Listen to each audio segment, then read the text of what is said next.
Ravenheart, Chapter 3, by K.A. Thomas. Ayla ran. One boot after the other hit the ground as she made her way through the houses and cobblestone streets. She passed her own house and then her father's workshop, where he was sitting outside smoking his pipe. When he saw her, he sat up. "Ayla?" he called. "Ayla, what's wrong?" She did not dare stop.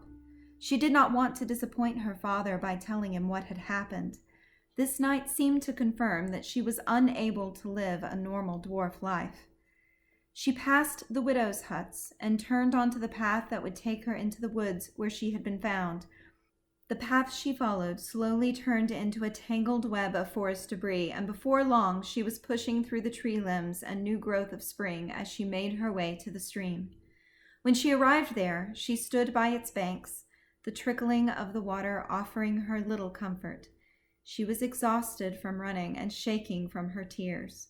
There was nothing left to do but clench her fists and howl at the wind. "Curse you!" she yelled to no one, her fury finally bursting forth. "Curse you for leaving me here!" She kicked a nearby tree and quickly regretted it. She stumbled over, her foot feeling a sharp pain. She pulled her knees to her and put her head down, unable to find any more tears and too tired and hurt to stand up again. Voices suddenly carried on the wind. She sat up, listening. Her worst fear was that someone from the dance had followed her here, and now they were going to torment her even further. Soft footsteps made their way through the underbrush. She heard the voices again. "She'll be out here somewhere. She always goes running to that stream." It was her father's voice. Then came the voice of the weaver, one of her father's good friends. "It wasn't right what those young folks did to her, but I still don't see why the chief let her go at all. By law, all dwarf boys and girls must attend when—" Yes, I know," said the weaver. "But I'm sorry, Otto. She's not a dwarf girl, and she never will be." Their voices were getting closer. Ayla did not want her father to find her like this, afraid and hiding in the woods. She crawled a few paces away from the tree and carefully stepped into the stream.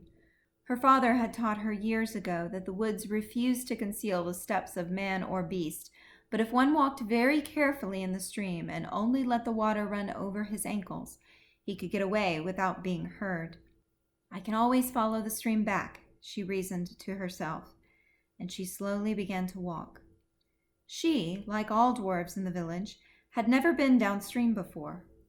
There always seemed to be an unspoken danger there, a strange fear of the rest of the world.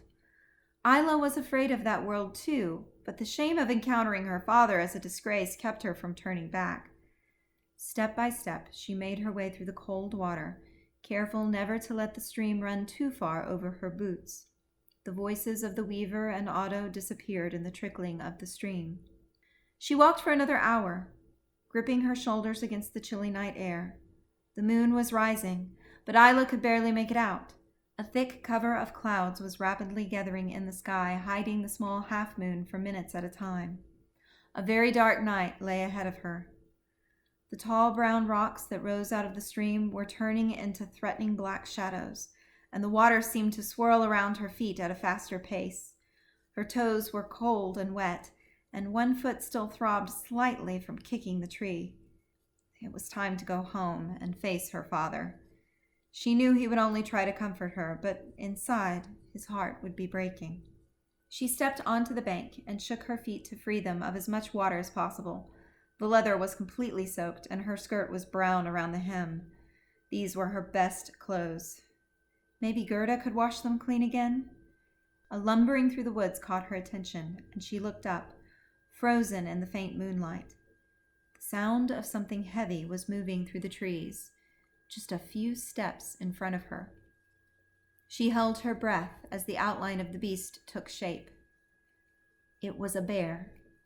Most of the forest animals the dwarves feared took to their heels when Ayla approached. A few red foxes could easily overpower a dwarf hunter, but they would flee from Ayla even when she was a child. Badgers and raccoons could also present a challenge for dwarves. Wild dogs were perhaps the worst, killing a few dwarf men every spring. Still, they all ran from Ayla. But bears were an exception. An encounter with a bear was a story few dwarves lived to tell. It could take more than a dozen dwarf arrows to take down the massive beast, which made them impossible to hunt. They were terribly aggressive, and Ayla had been warned many times that bears often attacked unprovoked. One spring, a group of dwarf men traveling to another village for a rare gathering had stumbled upon a bear and her cub. Only one made it to the village. He spent several months there, recovering from his wounds. Carefully, Ayla stepped back into the stream, cautious of her every sound. Her footstep made a small splash, and she stopped, looking towards the bear. The animal stood on his hind legs and let out a soft snort. He was sniffing at the air. Ayla didn't care who or what heard her. In her fear, she fled downstream as fast as she could, unaware of how deep the water was or where her feet were stepping. She was sure the bear was going to give chase, and her heart beat like a horrible dancing rhythm in her chest. Her wet skirts were slowing her down as the water got deeper, climbing from her ankles to halfway up her shins and then to her knees. She felt like she was dragging her legs through the water as she struggled to get away. A sharp stone on the bottom of the stream betrayed her, and she fell on her face into the cold water. She was up again in moments, and chanced to look behind her. In the distance, she could see the outline of the bear, sitting in the middle of the water. Ayla froze, unable to take her eyes off the massive creature. His paw was diving in and out of the water, and to his mouth. Fishing. The bear was picking out small fish and minnows. He didn't seem interested in Ayla anymore.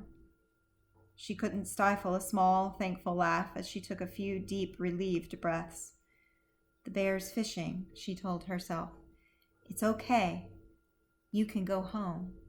She stood up, feeling the cold air strike her soaked body, and she shivered. As she regained her footing, she took one unconscious step backwards, downstream, and felt her foot slide from under her. She hit the water again, and this time felt it pull her back into a deeper pool. When she tried to put her feet on the bottom again, she realized she was caught up in a fast-moving current, and it was pulling her further downstream and through a torrent of water. Her feet could only scrape the rock bed, and she was barely keeping her head above the fast-moving flow. Dwarves had no occasion to learn how to swim. She thrashed her arms about violently, looking for anything to grab onto. "Help!" She choked out a scream, forgetting about the bear. She knew she must be miles from the town of Glendon by now. Her head went under, and she felt the current lift the crown of flowers from her hair. She struggled to the surface once more and let out another scream. "Please! Please, somebody help me!" An old dead tree was hanging over the river, its limbs dragging the water just inches away. She stretched out her hands in desperation. "Please!" she cried again, and felt her hands touch the tiniest branch. She gripped it and risked a sharp pull. Soon she was holding on to a thicker branch. But the tree was rotting, and the branch couldn't support her weight. It broke, sending her and the tree limbs spinning back into the current. Ayla held on to the branch, too exhausted to fight the current and too relieved to have something to hold on to. She pulled her head above the water as much as she could and wrapped her arms around the limb.